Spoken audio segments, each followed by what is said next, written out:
Imagine you've got this great idea about a business you have in mind that you want to bring into fruition one day. You've been thinking about it, you have ruminated around it, you've told even friends about it, but somehow there's one key thing that is remaining, and that is the capital to start. And that is where you feel stuck and you're feeling like it is just so beautiful, but where do I get the support that I need in terms of capital to start off and get me off the ground? And today we're going to be looking at one of the key sources of that kind of capital, especially when you're at the ideation stage, when the idea is so ripe and you feel so convinced that you have something for the market. And so I want to welcome you to the SME classroom, where we learn and implement one lesson at a time. Today's lesson is going to be about the angel investors. And this is because I'll be trying to answer one of the questions that especially the young business people have been asking about when they're looking for how to start businesses. They're still young, they don't have any money on them, but they feel they've got very great ideas. And I appreciate young people because they are very creative, very innovative in how they think and how they see things. And so all that is remaining between now making this idea a real business is just the capital. And so what they're looking for many a times is that they're asking, can I be able to get, just an individual who can come in and finance my business? Because you see, many times you're just thinking banks, you're thinking companies, and big organizations that we can be able to approach. And probably because we are at the ideation stage, there's a high likelihood that you may feel that our ideas might even be rejected before they come out of our mouths. Now, today what I'm going to be giving us on private equity investors, or what you call the angel investors. These are individuals, mostly wealthy people who have some kind of, let me say, they have some money on them, some funds on them that they actually use for business, to invest in business ideas.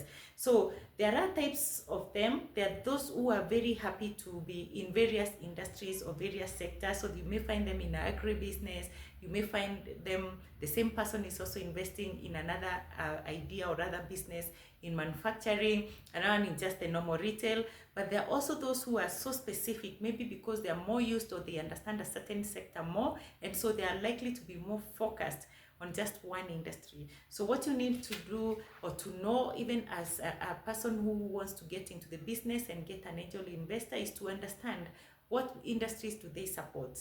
Does your industry match with what they're likely to support? Okay. Now, the second thing that you need to be thinking about, or rather to get to be aware of, is what kind of business model do they use. So in terms of the model, one of the things you need to understand is angel investors are actually business people. All they are doing is that they're trading, or they're doing business with their own money that they have. So what they do is that they go around scouting for businesses that they feel are likely to be a success in the future. You see, let me quote maybe some big ones, but your business doesn't have to be that big at this point in time, or it doesn't have to be to that extent.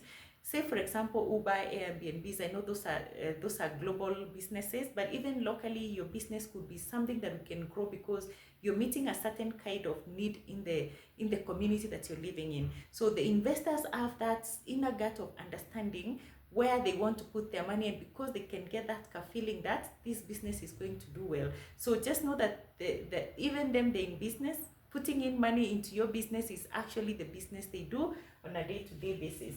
And most of the times we want to encourage that we actually, more than going for global investors, because they are also there, and we're going to handle that lesson also, but more focus on the local investors, especially when you're starting, because they're likely to understand the business that you're talking about. They're more likely to even have an idea what you're talking about. So being able to invest in it makes it easier and more makes more sense for them, more than going to look for people who are maybe globally, and even though they're there and they also do the same, but the local ones are likely to be easier. And so at times even we ask, where do we find this kind of people? So finding them, I know it's not easy, because nobody goes saying, I am a rich person, I've got so much money, and yeah, but the first thing is you could be looking for them. That's the first thing. As a business person, you can go out and find out where they are. You may find them in many places, and probably we'll handle that later. But one of the other things is also to know that because they are also business people, they're scouting or looking for people who have great ideas like yourself. And so how do you get to be known by them is the other question you should be answering yourself. Where do I find them? But also, how can they find you?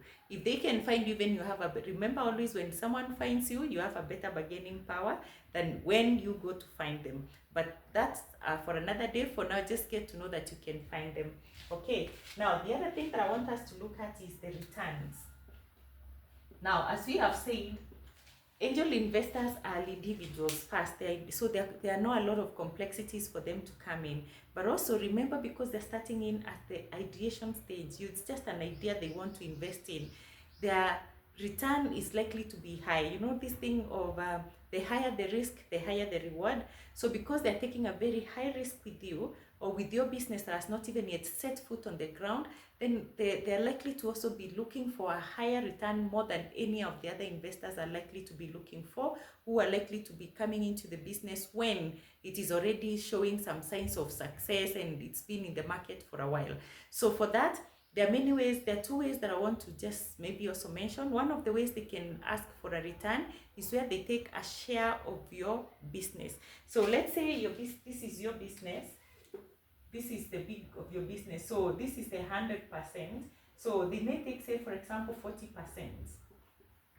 And you're left with 60%. So if they do this kind of a shareholding kind of setup, they will be able to, when the business now breaks even and starts making money, they will now be able to take 40%. So if, say, after a break even now, the first month you make 100,000, they expect to take 40%, you're left with 40,000, you're left with 60,000. Okay. Now, at times they can also have where they have a definition of, for example, I invest 1 million. I expect at the end of the period, by the time I finish up with you, say it's after 5 years or 10 years, I will do 10 times of that. So if they invested 1 million, then they're expecting to step out with 10 million. So this is a 10 times growth. And so you can look at the fact that, yes, they come in at a very critical stage when either you could be stuck with the idea completely, never to grow it, never even to bring it into the market.